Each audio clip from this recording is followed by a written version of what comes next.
All right, watching Budget in Special with me, Nikunj Talmia. And today we would be discussing another important topic, which is that how things essentially would be changing for the entire GFC landscape. On India GCC landscape, which is transformative juncture, which is an ongoing revolution, strategic hubs, they are not only redefining the Indian corporate landscape, but also influencing global business dynamics. Let's put all that into perspective, and according to Government Economic Survey from last year, GCCs have deployed anywhere over 116 lakh workers as of fiscal 2023. The software, internet and BFSI sectors collectively accounted for about 58% of India's IT GCC talent on revenue front, and the Economic Survey highlighted that the sector was growing at a compounding annual growth of about 11%. The numbers are only pointing towards an exponential growth in the future with focus on skill development, cybersecurity and progressive policy framework. On that note, let me now welcome on board Gaurav Gupta, partner and GCC industry leader with Deloitte. Gaurav, good afternoon. Thank you for joining us. What is the importance of GCC in India? How big is the scale and the size? And can you tell us about how many people currently employed by this space? Yeah, no, as you said, I think GCCs have been going through a big growth phase over the last few years. And, at this point in time, close to almost around 1700 plus global organizations have got GCCs in India, which translates to almost around 2600 plus centers in different cities, because a lot of them have got multiple centers. And which employ, more than 1.6, 1.7 million people at this point in time. And this is expected to grow continuously, and we are expecting almost 2,000 plus organizations to have their GCC centers in India in the next 3 to 4 years. Because even if you look at the last 1 or 2 years, we are seeing almost one GCC being set up every week.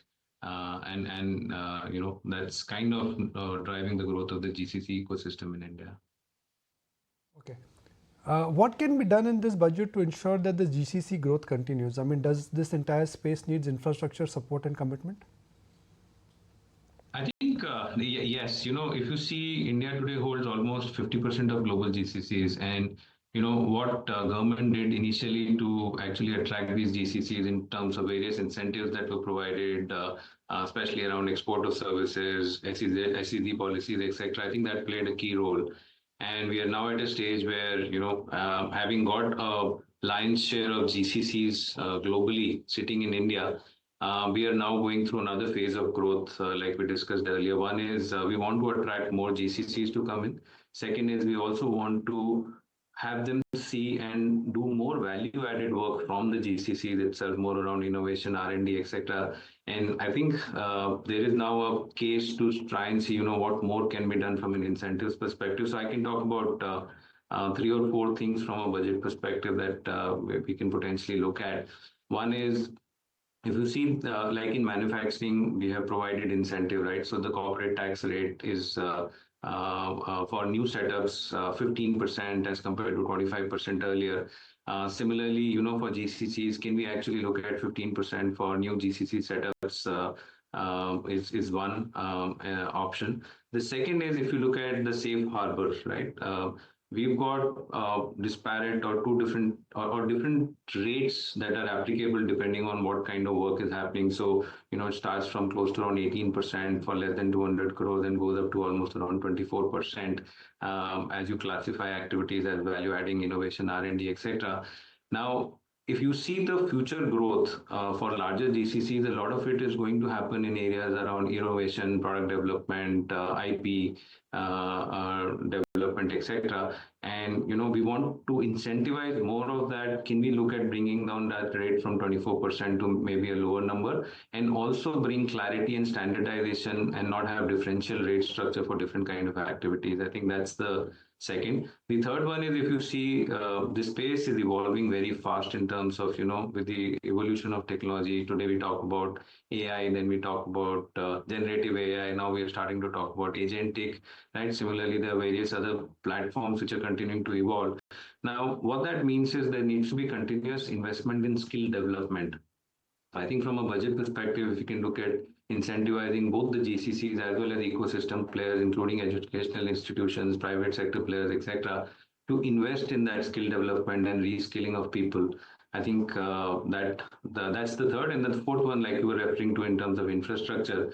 We want a lot more GCCs to develop in tier two, tier three cities. So incentives to develop that infrastructure, keep it ready, because that becomes a big attraction for somebody who's setting up new, to try and see how they can actually develop some of that infrastructure and keep it ready.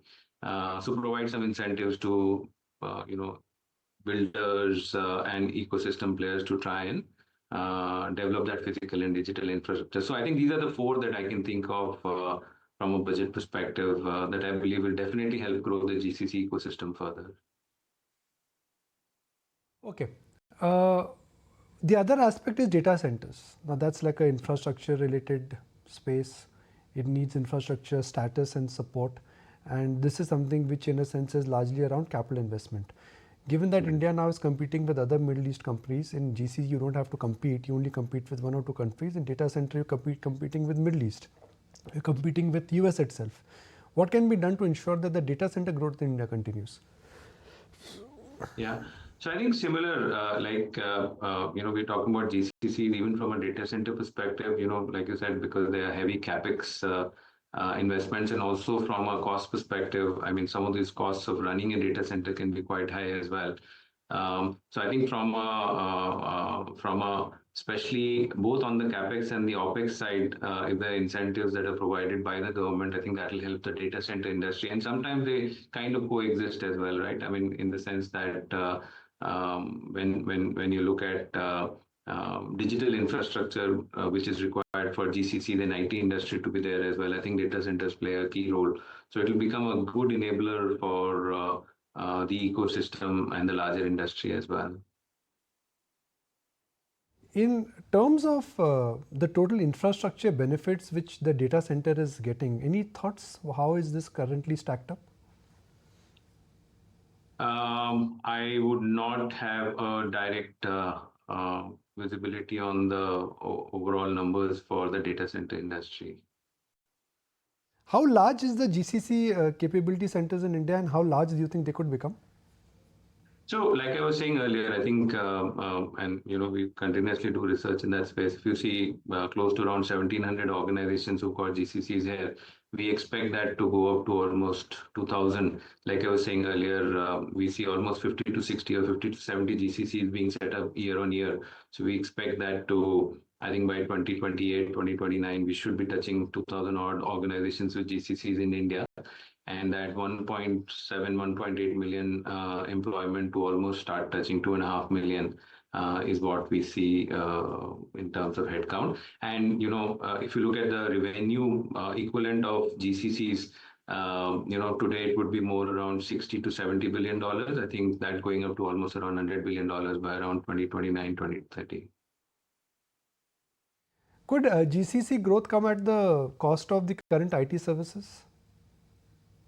See, yes and no. I mean, in the sense that what happens is initially when GCCs get set up and organizations are looking at scale, they sometimes have a tendency to start looking at insourcing some of the work that might be sitting with the third-party vendors. But if you see from a long-term perspective or medium-term perspective, if bulk of the capability sits in the GCCs, a lot of IT and BPO services sector or BPM sector also tends to work and grow along with the GCC. So I think if you look at the mid to long term future, the GCCs and the IT BPM industry will continue to coexist.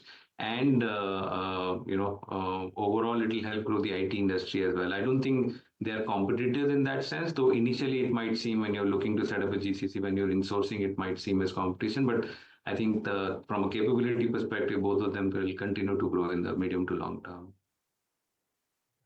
All right, Gaurav, really appreciate your time. Glad you could join us. So let's take a break. When we come back, more essentially on what could be done on the tax front now.